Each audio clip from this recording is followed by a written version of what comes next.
फिलहाल हम class 9th के लिए साइंस में पहली वीडियो बना रहे हैं और उसमें भी फिजिक्स पढ़ा रहे हैं। फिजिक्स की भी पहली वीडियो है जिसका चैप्टर है गति मतलब मोशन।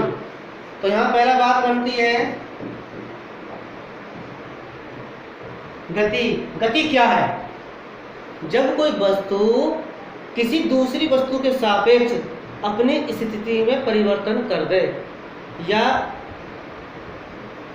मान लीजिए जैसे ये वस्तु A है और ये वस्तु B है, इन दोनों के बीच में गैप है कुछ 5 मीटर का, और ये 5 मीटर का गैप B, मान लीजिए B यहाँ से हटके यहाँ चली गई और इसका गैप हो गया मान लीजिए 7 मीटर। अब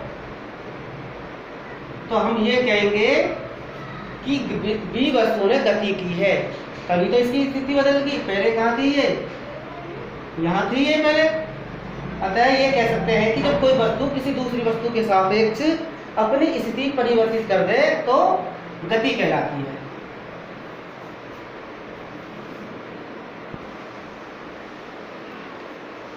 सबसे पहले गति से पहले हम आपको राशि पढ़ाना चाहते हैं, भौतिक राशियां। तो भौतिक राशि दो प्रकार की होती हैं, अदिश राशि और सदिश राशि। तो सबसे पहले अदिश राशि से पहले हम आपको अदिश राशि समझा रहे हैं। ऐसी राशियां जिनको व्यक्त करने के लिए केवल परिमाण की मतलब मान, उसकी वैल्यू की आवश्यकता होती है, दिशा की नहीं। मतलब उसमें दिशा की आवश्यकता नहीं होती है, अदिश राशि कहलाती है। उदाहरण के लिए द्रव्यमान, कि किसी वस्तु में कितना द्रव्यमान है, उसमें ये नहीं पूछा जाएगा मान लीजिए आलू आपने कितना द्रव्यमान, मतलब आपने 5 kg लिया है, तो ये नहीं कहा जाएगा ये उत्तर में जा रहा है, पूर्व में जा रहा है, या पश्चिम में जा रहा है, दक्षिण में। दूरी, घर की दूरी कितनी है, तो घर कितनी दूर है कुछ बता देंगे, 1 किलोमीटर दूर है, 2 किलोमीटर दूर है। समय कितना हो रहा है, 2 घंटे समय है, कितने हैं ये नहीं पूछा जाएगा कि वो उत्तर दिशा में जा रहा है, दक्षिण दिशा में जा रहा है। इसलिए ये जितनी भी है द्रव्यमान, दूरी, समय, चाल, इनके मैंने जो सिंबल यूज कर दिए सामान्य रूप से यूज किए जाते हैं। आयतन V मतलब वॉल्यूम, दाब मतलब प्रेशर, कार्य मतलब वर्क, ऊर्जा मतलब एनर्जी, शक्ति मतलब प्रेशर, ताप, थीटा आदि। ये एक कैसी राशियां हैं? ये अदिश राशियां। एक बार फिर समझ लें, जिन भौतिक राशियों को व्यक्त करने के लिए केवल परिमाण मान की आवश्यकता होती है कि वो कितना मान है, 10 मीटर दूरी है, समय 2 घंटा है, या चाल उसकी 50 मीटर है प्रति सेकंड है, दिशा की नहीं, डायरेक्शन की आवश्यकता नहीं होती, वे राशियां अदिश राशि कहलाती हैं। अंग्रेजी में कहते हैं इसको स्केलर क्वांटिटी।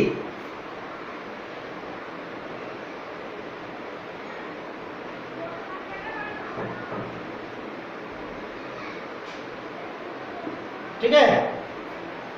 इसके बाद अब सदिश राशि। दूसरी है सदिश राशियां।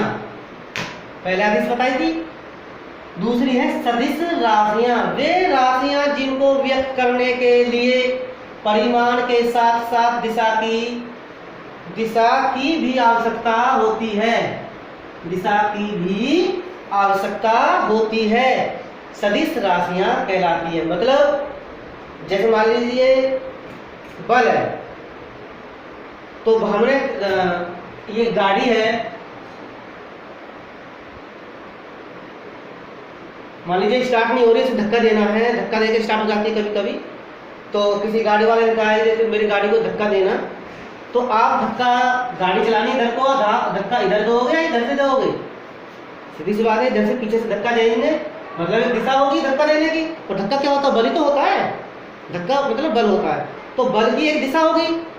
किसी न किसी बल जब लगाया जाता है किसी पर्टिकुलर काम के लिए, या कोई काम किया जाता है वहाँ पर बल लगाना होता है, तो बल को एक दिशा निश्चित होती है जो हमारा काम हो जाए। नहीं तो आप उल्टा इधर बल लगाने लगे तो उसका काम बिगाड़ोगे।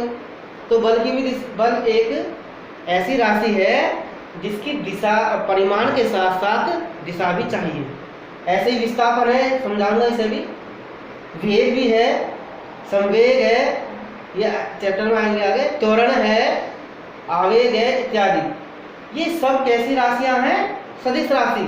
इन राशियों को परिमाण के साथ साथ दिशा भी निश्चित होती है, दिशा फिक्स होती है इनकी, या मतलब दिशा की भी आवश्यकता पड़ती है व्यक्त करने के लिए। तो कौन सी राशि कहलाती है? सदिश राशियां। नोट कर लेना है ना, सदिश राशि की परिभाषा याद कर लेना और अदिश राशि की परिभाषा याद कर लेना। तो नोटबुक में बना के एक कॉपी में नोट कर लेना। ओके।